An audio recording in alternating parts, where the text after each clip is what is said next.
Hello again, it's Grace chatting here, talking to you about how to survive living with an alcoholic. And we're on to part 4 now. Last time we talked about the drama triangle and how you get stuck in, this debate about who's the villain, who's the victim, and you each feel that the other one's the villain or the victim.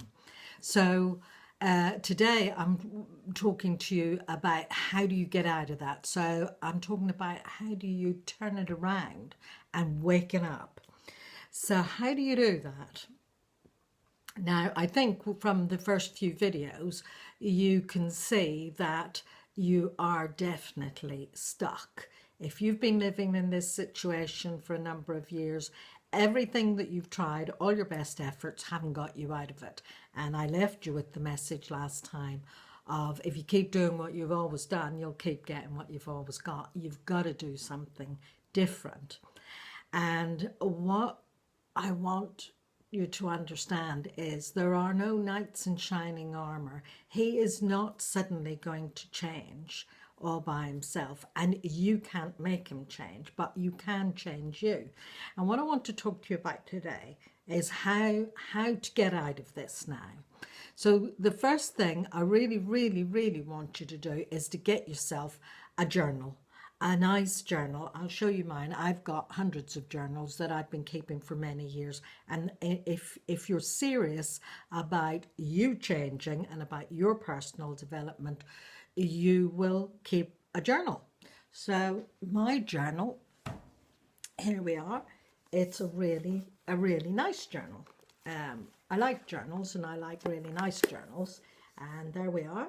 And I do lots of writing in it.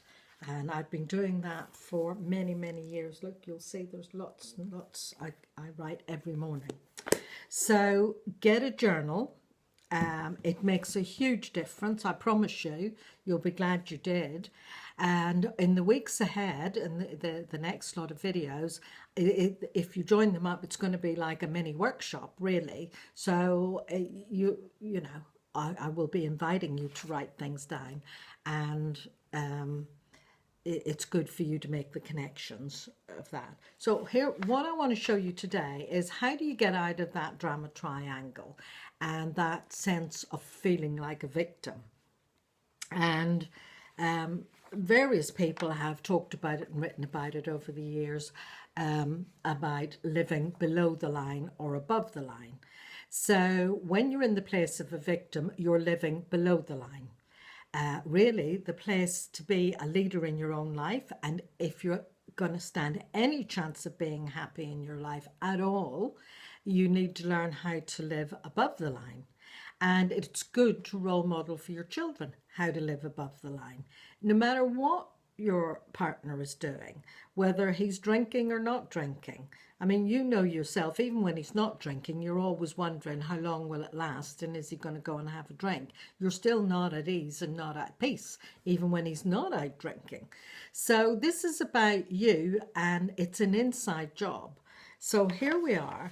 This is something that I downloaded, and you'll see there is above the line and below the line. So below the line, I hope you can see this, is being a victim. And from the position of being a victim, you do nothing, you blame, you wait for others, you wait for other people to do something and change things. You see failure, you find fault, you see problems and obstacles, and you stay stuck. Above the line, behaviours and thinking is about taking responsibility and recognising that you're responsible for your life. Nobody else is going to make it happen. You find better ways, you make choices, you take action, you seek solution, you own it, you own the situation that you're in, and you hope. But most of all, you make choices and you take action and you seek solutions and take responsibility. So you can play this video over again, and when you get your journal, you can make a note of what constitutes above the line living and what is below the line living. And basically, in terms of wakening up, seeing that you're stuck, wakening up, taking responsibility, recognizing you're the only one that's going to get you out of this. And then the question is, how do you do that? The reason why I've spoke about wakening up, you'll be aware of the fairy tales of Snow White and the Seven Dwarfs, but also Princess Rosebud, you know, and there's various other fairy tales where the heroine of the story is asleep for a long time. Now, I would say when you're the wife of an alcoholic and it goes on and on and on, then in a way, psychically, you're in a sleep and you need to waken up. Now, people wait for a prince to come along, like you wait for your alcoholic to suddenly get sober. That's not going to happen. It's not going to happen any day soon.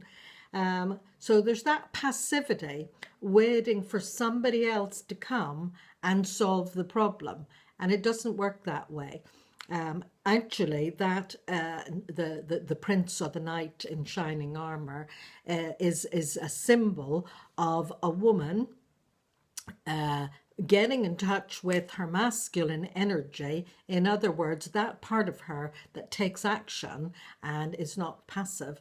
And the two aspects together, the feminine and the masculine, the passive and the active, integrated, moves her forward, moves you forward. And it's about wakening up and taking some action. And I'll say more about that because the bit that comes after wakening up is grow up. And I know that sounds a bit harsh when you've been really doing a great job keeping everything together, but it's this, I'm looking for you to move into feeling happy and actually moving on to have a fulfilled life, irrespective of what your partner does. So don't forget to like the video, subscribe, and I'll see you in the next video. Bye for now.